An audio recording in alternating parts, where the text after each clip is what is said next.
Luckily, I mean, they're used to me by Yes. now.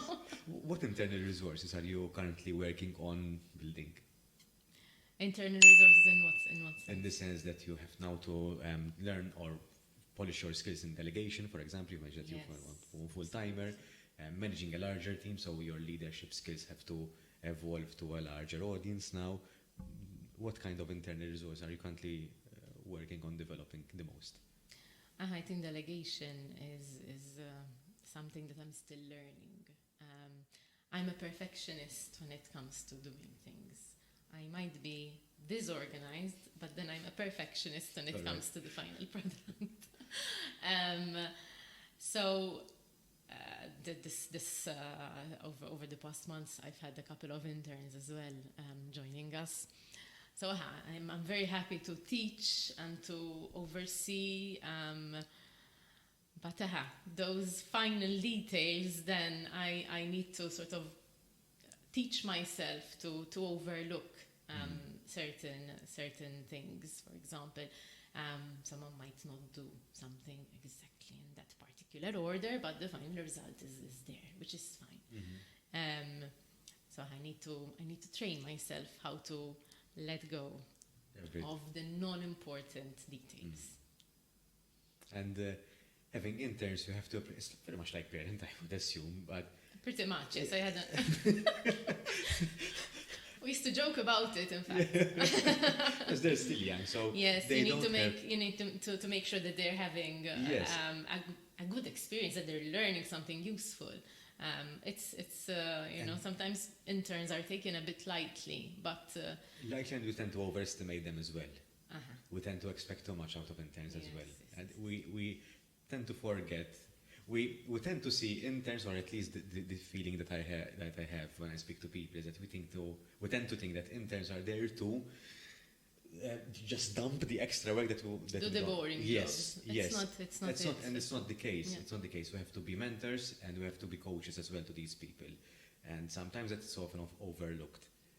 We just give them the boring tasks and that's it. Yes. It's like, and it's partly that because that is the learning experience that they need to do. But there's a lot of mentoring and coaching that goes on into it. And if we have the time and patience to, that is why it's very much like parenting. Even if it's just observing you Yes. doing certain tasks that they cannot be involved Yes, in, yes. but they're still learning, they're still understanding what goes on in the day-to-day running of a business. Sometimes just showing them how to use the photocopier or to send emails as well, because we might assume, or at least I assume that a student at MCAS Junior College or early university would know how to send an email in the proper way, but they don't in reality, or not, at least not all of them. So I have to help them navigate their way into sending emails or to make phone calls, something which is very, very difficult. So and something that I struggled with as well as when I joined the working world. So to do phone calls, it doesn't come naturally, and we see youngsters on their phone constantly speaking to their friends over the phone or chatting. But when it comes to outside, they're very conscious. They're quite afraid of the judgment and inverted commas that they might receive from the other person on the receiving hand. So and we tend to underestimate because we've learned that we've passed that hurdle. We tend to assume that it's an easy hurdle for others to overcome as well. But I do remember struggling with that. I did. Telephone calls? Yes. No, cold calling, yes, definitely. It was something that I had to learn. That was a skill that you struggled or you did? I used to. I used to. Yes. It's something that you learn, that you master. It's just another skill. I learned the hard way. In my case, my first job out of university was in recruitment. Oh.